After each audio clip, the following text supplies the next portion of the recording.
जय जिनेन्द्र बंधुओं, जैसा कि हमने पूर्व में जाना कि 10 लक्षण धर्म या पर्युषण पर्व हमारे आत्मशोधन का सर्वश्रेष्ठ पर्व है, जो भादो मास के पंचमी से लेकर अनंत चतुर्दशी तक होता है।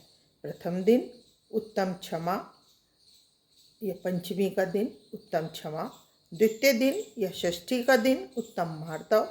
तृतीय दिन यह सप्तमी का दिन उत्तम आर्जव के पश्चात आज चतुर्थ दिन या यूं कहें अष्टमी वाला दिन उत्तम सत्य व्रत का या उत्तम सत्य स्वरूप का है, जहाँ क्षमा, मार्दव, आर्जव आत्मा के स्वभाव हैं, वहीं सत्य इन गुणों को प्रकट करने का एक साधन है और आत्मिक गुणों की अनुभूति प्राप्त करने का भी एक साधन है। बाह्य सांसारिक प्रलोभन सब असत्य है। यदि सत्य है तो हमारे भीतर का परम तत्व, सत्य को पहचानें, सत्य पर निष्ठा रखें, सत्य आचरण करें, सत्य की उपलब्धि करें, क्योंकि सत्य परम अनुभूति है और सत्य ही चरम अनुभूति है।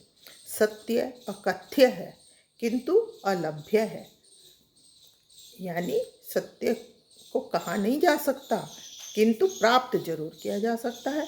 प्रश्न उठता है कि जीव झूठ बोलता ही क्यों है? तो विचार करने पर परिणाम प्राप्त होता है कि क्रोध, भय या हंसी मजाक के कारण मनुष्य या जीव झूठ बोलने लगता है। यदि हमारी इच्छा पूर्ण नहीं हुई, हमें सामने वाले पर क्रोध आया, तो कभी कभी झूठ बोलने लगते हैं। या दूसरे को ज़्यादा प्रसिद्धि प्राप्त होने लगी, हमारी प्रसिद्धि उतनी नहीं हो रही, तो हमें भय आ जाता है, जिसके कारण हम झूठ बोलना शुरू कर देते हैं। हंसी मजाक के कारण भी झूठ बोलने लगते हैं। हंसी मजाक में हम झूठ बोल रहे हैं, सबको अच्छा लग रहा है, पर निंदा का रस चख रहे हैं वो लोग और हम झूठ पे झूठ बोलते जा रहे हैं। तो झूठ बोलने के भी इस तरह से बहुत सारे कारण हैं, जिस पर यदि हम अमल करें, अपने इंद्रियों को वश में रखें, इंद्रियों को जीतें, तो उस पर जरूर सफलता प्राप्त की जा सकती है।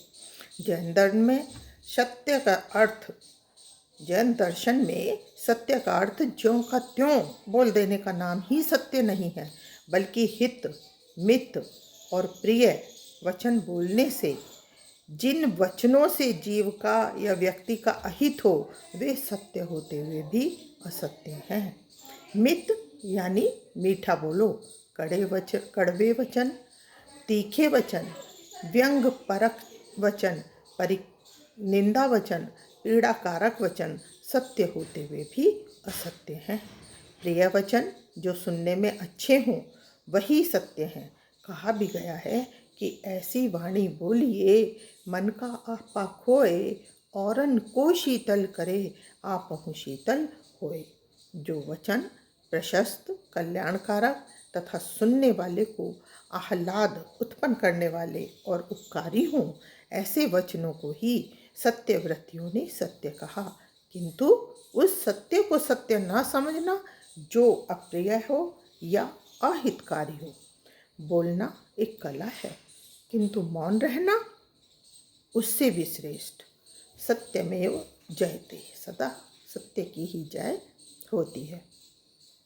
अंत में 2 पंक्तियों के साथ अपने विचार को विराम देना चाहूँगी कि फैले प्रेम परस्पर जग में, मोह दूर ही रहा करे, अप्रिय कटुक कठोर शब्द नहीं, कोई मुख से कहा करे, कोई मुख से कहा करे। धन्यवाद।